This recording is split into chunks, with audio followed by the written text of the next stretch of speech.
Hello student, तो आज हम पढ़ने जा रहे हैं इंपॉर्टेंस ऑफ मैन्युफैक्चरिंग। कल हमने पढ़ लिया था मैन्युफैक्चर प्रोसेस क्या होता है, आज हम उसके आगे का पढ़ेंगे इंपॉर्टेंट ऑफ मैन्युफैक्चरिंग क्या होती है।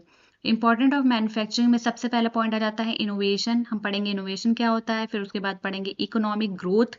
इसमें हम देखेंगे क्या क्या चीज़ें होती हैं, फिर प्रोडक्टिविटी देखेंगे एंड देन उसके बाद देखेंगे ग्लोबल कॉम्पिटिटिवनेस। ठीक है, तो सबसे पहला पॉइंट आता है हमारा इनोवेशन। इनोवेशन क्या है? Manufacturing allows the creation of new technologies and product that improve lives from medical devices to consumer electronics। ये हमारा इनोवेशन हो गया। किसका हो गया? Importance of manufacturing in engineering का हमारा इनोवेशन। इनोवेशन मतलब नए नए तरीके जो हम प्रोडक्ट की क्वालिटी बढ़ा सकते हैं, उनको आगे क्या टेक्नोलॉजी लगा सकते हैं जो नहीं निकली हुई अभी हो, क्या इंप्रूवमेंट कर सकते हैं। तो ये सारी चीज़ें हमारी किस में आ जाती है? इनोवेशन में आ जाती है। अब उसके बाद सेकंड आते हैं हम इकोनॉमिक ग्रोथ में। इसकी इकोनॉमिक ग्रोथ पे भी ध्यान देना पड़ता है। तो इसमें हमें बताया गया है रोबस्ट मैन्युफैक्चरिंग सेक्टर होते हैं जो हमें बताते हैं कि कैसे कैसे हमें ड्राइव करना है सेक्टर्स को। Job creation, technology development and economic growth, ये तीन इंपॉर्टेंट हमारी इकोनॉमिक ग्रोथ होती है। कौन कौन सी? जॉब क्रिएशन हो गई एक, दूसरी टेक्नोलॉजिकल डेवलपमेंट और इकोनॉमिक ग्रोथ। ये तीनों पे हमें ध्यान देना पड़ता है। Economic growth, a robust manufacturing sector drives job creation, technology development and economic growth। okay, अब हमारा थर्ड वन आ जाता है प्रोडक्टिविटी। प्रोडक्टिविटी कैसी है? Engineering manufacturing increasing productivity, right. Productivity बढ़ाएगा किसकी हेल्प से? थ्रू ऑप्टिमाइज प्रोसेस के through, automation and high quality standard. ये हमारी क्या है? प्रोडक्टिविटी ऐसी आनी चाहिए। इंजीनियरिंग मैन्युफैक्चरिंग इंक्रीजेस, क्या मैन्युफैक्चरिंग इंक्रीज करता है? प्रोडक्टिविटी के हेल्प से, optimizes process, automation and high quality standard. फिर लास्ट वन आता है हमारा global competitiveness.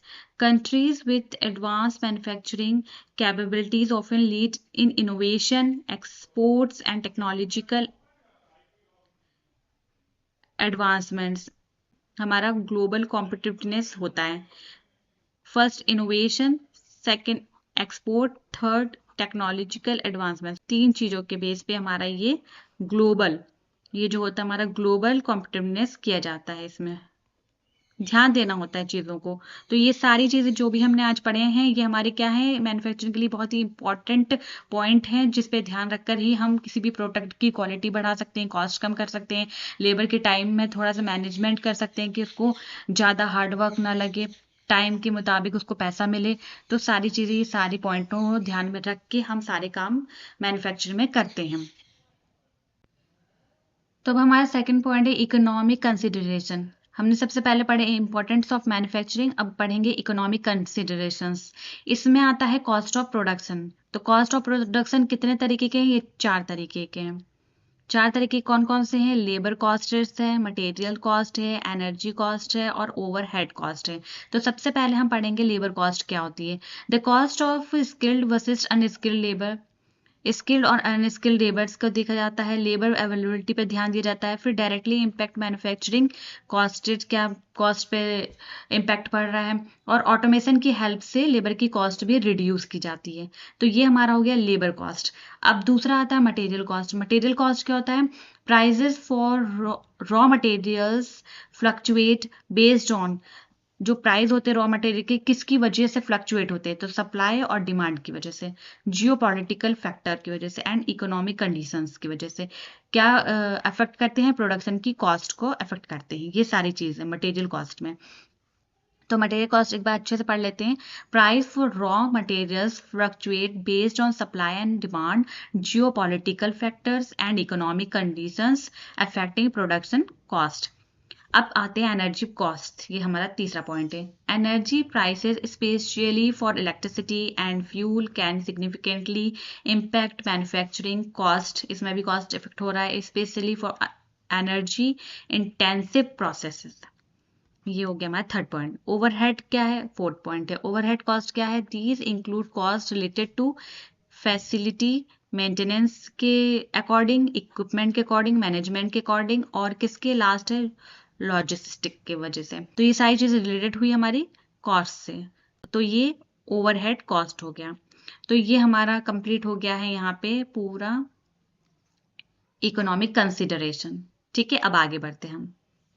Economic of scale. Economic of scale क्या होता है?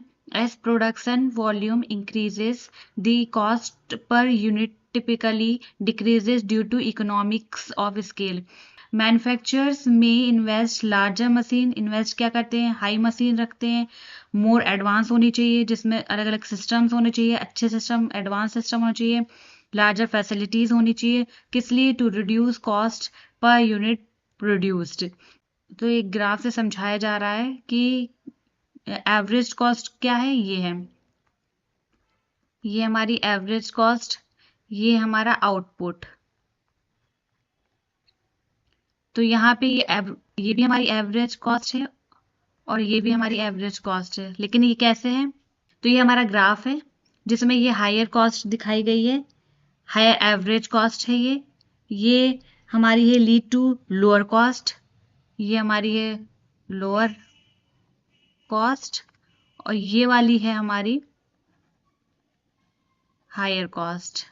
ठीक है, इसके हमने यहाँ पे नाम दे दी कॉस्ट वन सी, ये सिर्फ कॉस्ट है, ये कॉस्ट वन है।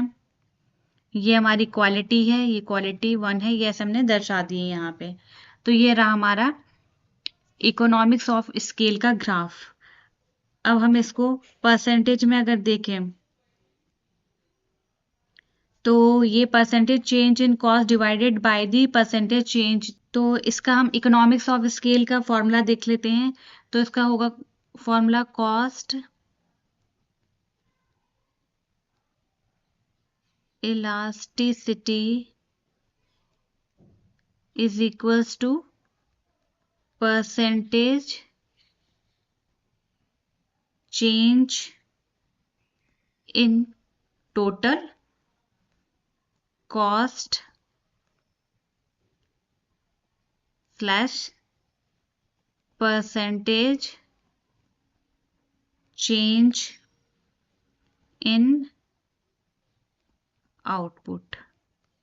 तो ये हमारा फॉर्मूला किसका है? इकोनॉमिक ऑफ स्केल का ये हमारा फॉर्मूला है। तो ये हमारा इकोनॉमिक्स ऑफ स्केल का फॉर्मूला है। Cost elasticity is equals to percentage change in total cost upon percentage change in output.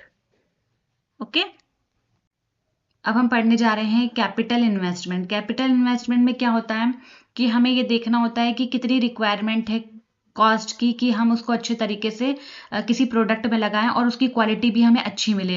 Capital investment in machinery, machine में लगाएंगे, टेक्नोलॉजी अच्छी होनी चाहिए, इंफ्रास्ट्रक्चर अच्छा होना चाहिए। तो ये सारी चीज़ें हमें मैन्युफैक्चरिंग प्रोसेस में देख के चलना पड़ता है।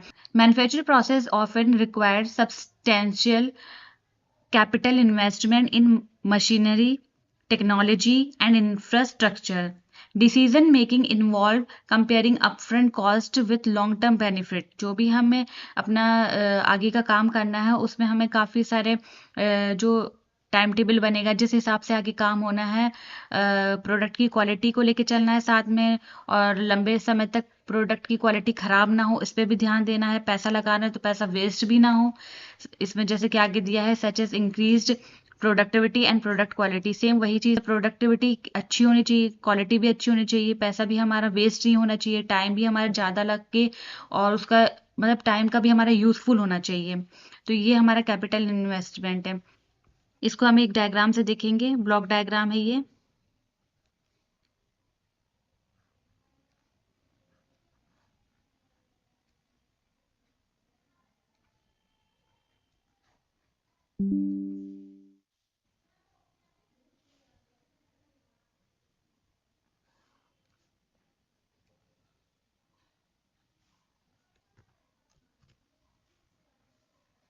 हम्म, तो ये हमारा हो गया capital.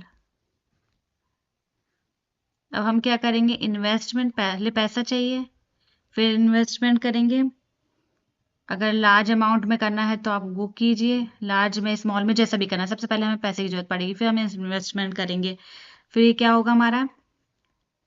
End of life for expenditures.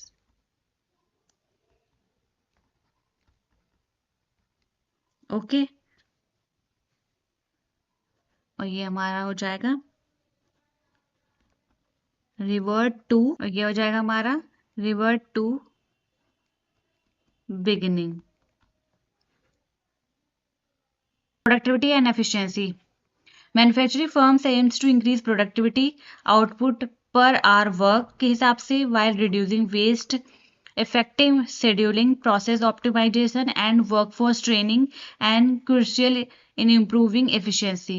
Improving efficiency होनी चाहिए। Productivity and efficiency. Manufacturing firms aim to increase productivity output per hour worked while reducing waste, effective scheduling, process optimization, and workforce training, and crucial improving efficiency.